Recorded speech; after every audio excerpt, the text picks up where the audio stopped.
Hello, my name is Frank Gaffney, and I'm very pleased to be able to present to you a big picture, a view of Asia, North Asia specifically, and the implications not only for the region but for the world, including the United States, of the very, very troubling rise of the Chinese Communist Party, its ambitions, and what they will mean for our interests and allies and the people of North Asia, among others.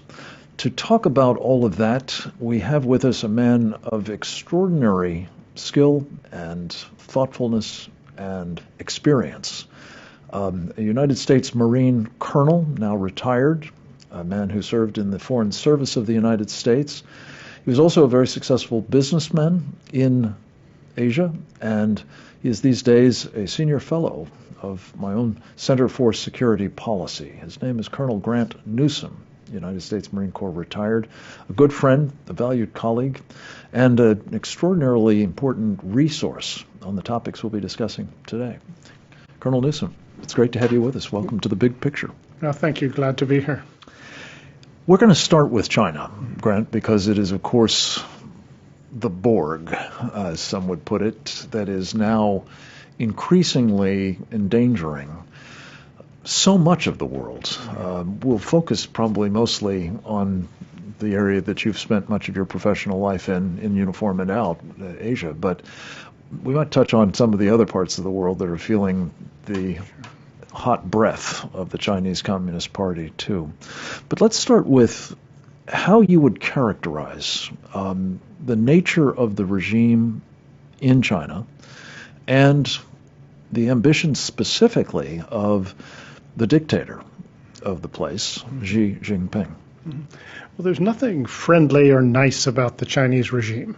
It's the sort of regime that has existed for thousands of years. It's an aggressive, brutal, nasty dictatorship. And there's no other way to characterize it, even though for many years the American commentariat, the elites, the business class, the financial class all expected that if they accommodated China, it would gradually liberalize, turn into a friendlier place, sort of like a really big Canada. And it was obvious at least 25 years ago that was not going to happen. But it's really until about the last year, or during parts of the Trump administration, that people sort of realized that this hypothesis was mistaken, and that is much too late. But China's objective, and this is the thing to always keep in mind, it's to drive the United States out of Asia and to have China dominate the region. And China is not just content with getting the Americans out of Asia. They want the whole thing. They want the whole world, and it's domination that they're after. Yeah. How is it that we came to be so deluded about the prospects of deviating a regime that, as you say, has had a pedigree of repression going back to successive dynasties, not communists, but dynasties nonetheless? Was it individuals here in the United States that were responsible? Was it greed? Was it, sort of groupthink? The sort of official party line, not just of China, but of the United States? How would you characterize how we gotten ourselves into this fix? Well, it wasn't leprechauns that did it. And it is ultimately people who, are to blame for this. And, you can take your pick of where you want to start, but Richard Nixon and Henry Kissinger going to China, and they say opening it up. But basically they said, welcome aboard, and you don't have to change. You don't have to do anything. Right. We want to be friends with you, and we're going to kick Taiwan to the curb. So that is not a bad starting place. But then there's been plenty of aiders and abettors, and you look at the business class, for example, American industry that has all been deluded to think that they had to be in China. They just had to be, like lemmings.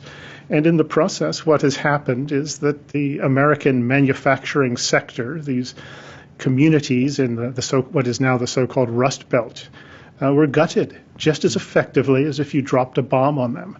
Yes. And so the business class had a hand in it. And then you have Wall Street, the financial class, which similarly has been sort of blinded by this illusion of untold wealth in China.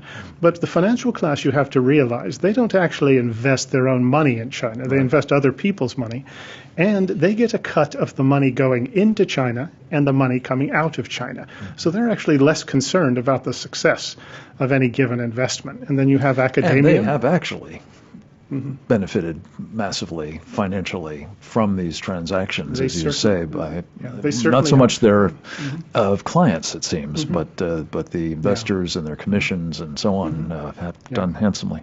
But you're going to enumerate another class that's responsible. To lay into academia. And yes, the so-called the foreign policy elites. The smart money was that, well, if you treat China like an enemy, you'll make them an enemy. So therefore, appease them, accommodate them, understand them, give them time. And that was the thinking, the mindset. And people who said otherwise, throughout this period, both civilians and even in the military, they were ostracized, humiliated, often denied professional advancement and opportunities. And it was a very small number of people who actually did say what was coming, and they were all right. And you also found the U.S. military. For all these years, they refused to think that China could be an adversary. Partly it was a thought that, well, the Chinese just don't want to take us on because we're so splendid, we're the Americans. The other was, well, if we extend the open hand of friendship to the Chinese, that they will respond accordingly. We just have to address their fears. And this was at the very top levels, and that, too, has put us sort of behind the curve, to put it mildly. Right.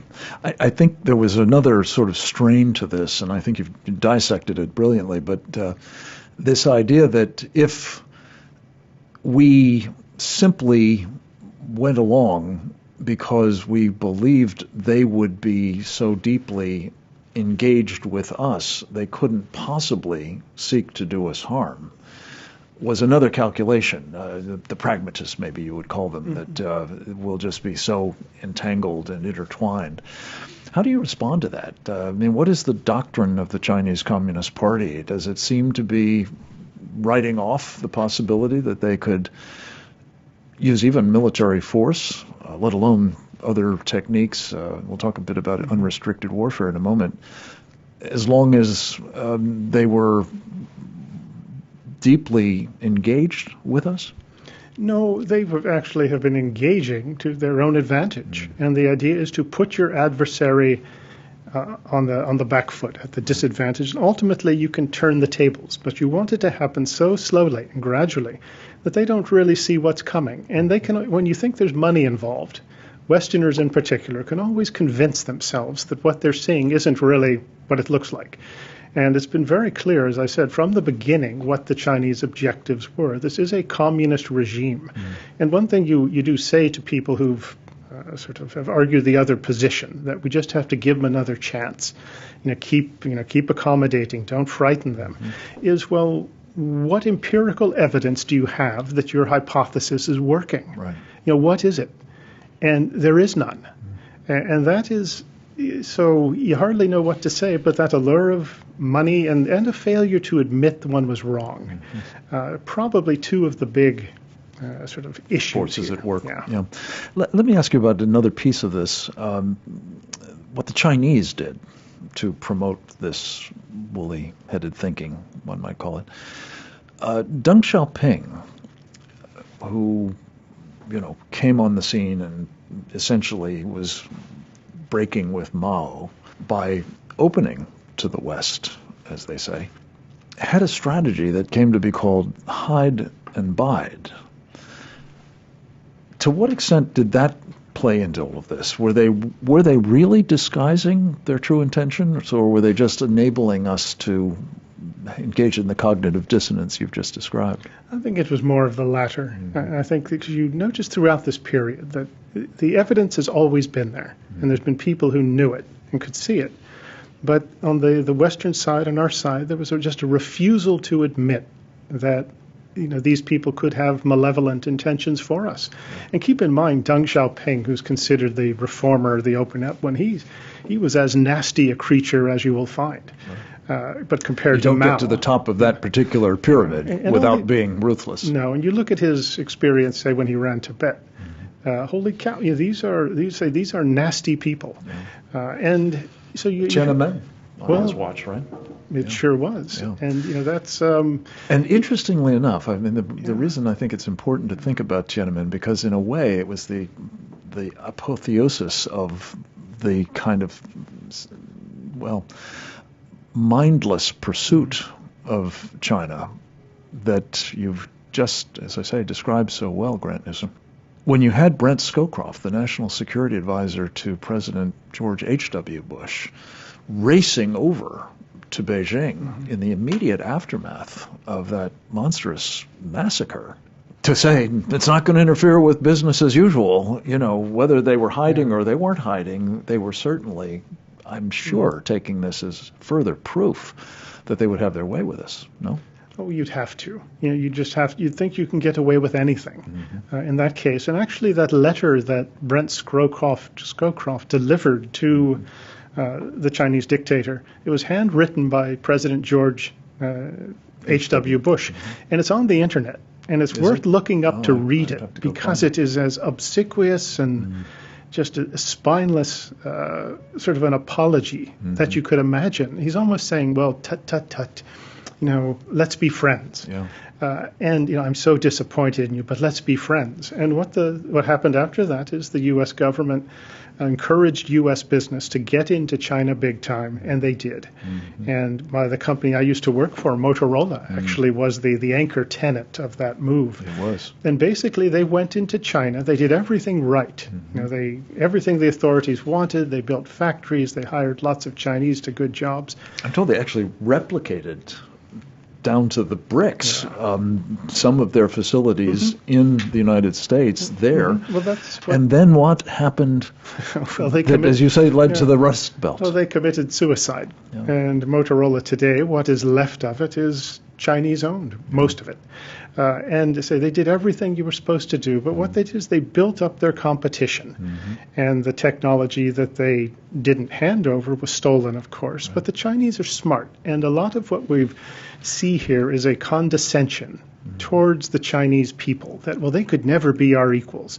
And you've seen that in the military, you've seen it in business. There was even the head of one of the Hughes groups back in the early 90s said that, he didn't care if they gave China their technology because Hughes will always be ahead of them. Right. And you underestimate the Chinese at your own peril. Well, especially when you go back to your point about academia. We've been training a generation or two of the Chinese best people in our best institutions. At some point, that matters. In addition, of course, to simply stealing things and getting people to sell you sort of perhaps on the QT what they shouldn't.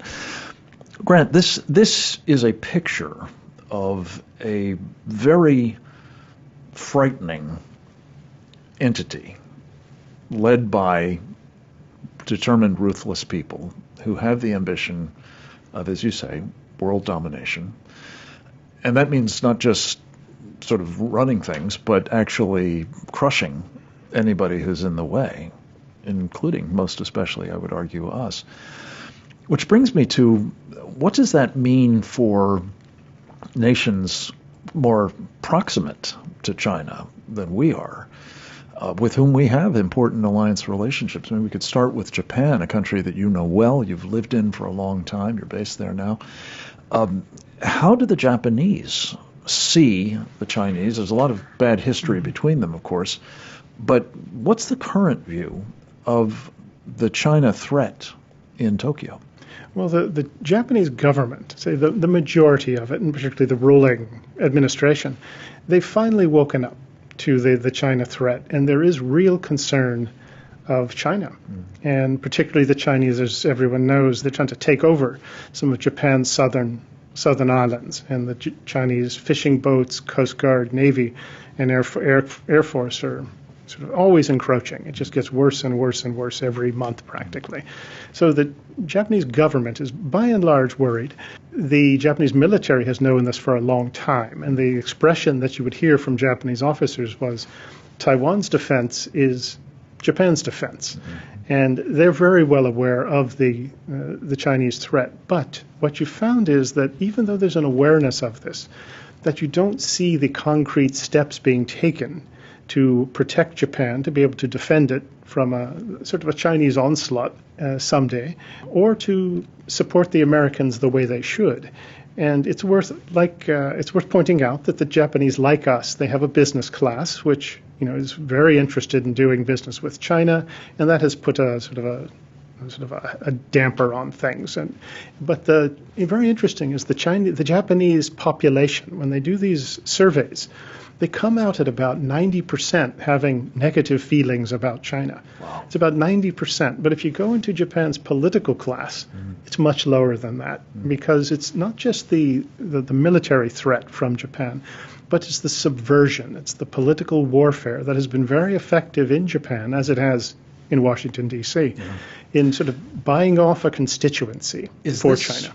The application of what the Chinese have called unrestricted warfare against Japan, something they've been practicing against us as well. And if it is, talk a little bit about what that looks like in practice and why it's so lethal to democracies like ours. Yeah, well, it's really an assault on the mind, on the way people think, rather than sort of a physical assault to take over territory or to kill people. But it's to change the way people think. And it's often very sort of sinister or very hard to see, because it can be that's the right word I was looking for, but because you can have it, say you bring the chairman of an opposition political party from Japan and 100 of his fellow Diet members or congressmen, they come to China for a study tour, and they have a good time, lots of hospitality, and then of course there's the fringe benefits. Well, girls and money and blackmail that comes with it. Whatever. Yeah. But you invite them over, and they've gone on the study tour, and it's changed their way of thinking about China. Oh, they're not a threat. I've met them. They gave us a great dinner. We toasted each other. And that's so. And or they've been compromised. Well, that's part of it as too, well. And right. in fact, in Japan's ruling party, there are people, prominent politicians, who are sort of widely suspected of having been compromised. I mean, very prominent politicians. And once again, Japan is not unique. But also you have the business class. If you can create people who see their financial well-being as dependent on China, they're willing to overlook anything. Yes. And you see that working on it. So you've got the political parts of the political class. You've had the business class. And even if they are just sort of show a smiling face, even the public will sort of think, well, they're not so bad. And then you get academia, invite them over for seminars and conferences, first-class airfare, 5-star hotels, and you get those people. And not least the visas that enable you to be a specialist in China. Very much. Without which you really can't be. The media as well is a target for the Chinese Communist Party, is it not? And in terms of shaping public opinion and influencing, everybody in the society. How does that operate in Japan? Well, it's called media warfare, or public opinion warfare, but it is very much part of the Chinese menu of things they do to dominate. And there are, in Japan, you have some newspapers that are more leftist than others. In fact, one in particular is very prominent, very widely read. It's sort of their New York Times, and it has always had an anti-American, anti-military, pro-China slant to it. And kind of like our New York Times, now that I think about it. No, kind of. Yeah. And so what you do is you have, say, officials from the embassies who just go out to meet the reporters, meet the editors in particular, and you gradually sort of win them over. And there's some of that wining and dining and taking them to China and all that too. It's a big part of what it is. And, the influence operation. So Grant, Japan sounds as though it's on the horns of the proverbial dilemma, that there's some recognition of a mortal peril and there's some deep compromise. Is that true of another of our key allies in the region, which you're also very familiar with, South Korea? No, definitely. In South Korea, you have a big slice of the political class, and particularly the current administration, and which is a leftist administration. And there are a lot of leftists in South Korea. And these people do have a sort of a bent, a mindset that China is in fact where South Korea ought to be aligned. And they won't say it loudly, but they do say it. It's there to be heard if you want to, that they see America as the problem, the thing that keeps the peninsula divided, that keeps Koreans from being united. And they see the Americans as an occupying force of all things. And, it's there to be seen. You just have to read what these people say and what they've listened, and listen to them. And I'd point as one example the current president, Moon Jae-in. He's wrote in his book that he said, well, when I heard the Americans were defeated in Vietnam, I was euphoric. So there's no telling what he feels after this Afghanistan fiasco. Indeed. But so you do have in South Korea a sort of a pro-China leaning. But once again, when you get into the public at large, it's different. But if you have a hardcore coterie of elite of ideologues, that they can move a country often where it doesn't want to go. So that's one example. And I think it's fair to say that it has to be a consideration as well that there are, I'm told, 1 million Chinese nationals in South Korea these days. There's the other piece of this, which I also wanted just to draw you out on, because China has, of course, a proxy in its efforts to shape or otherwise influence, dominate, certainly control Japan and South Korea, and that would be North Korea. Talk a little bit about the relationship between these countries, China on the one hand and North Korea on the other. It's been said, and I happen to believe, that there would be no North Korea if there were not this relationship, this patronage, this protection by China. Is that your view as well? Oh, yes. And I think it's probably even North Korea's view. It's pretty obvious as well. Without the oil, without the economic support, the financial support, North Korea could not exist. And China could turn it off in an afternoon. And its successive U.S. administrations have not taken on that challenge. They've have just beaten their heads against walls trying to figure out some way to accommodate North Korea, to get them to be nice, to give up their weapons and just back off and become once again, like Canadians. But they've been unsuccessful. And as long as you focus only on North Korea and don't focus on China, you won't succeed. And what do? Go after the big Chinese banks. Yeah. And they haven't done it. Even the Trump administration didn't do it. There was a time, was it the George W. Bush administration that developed the technique with considerable effect? There was a proof of principle, but as you say, it's not been repeated as best I can tell. Yeah. And when you look at this, Grant, does your informed opinion lead you to say that if China wanted the North Koreans to act aggressively against the South or otherwise operate in a disruptive fashion towards the United States and its forces in Japan and so on, that this regime in Pyongyang would do it?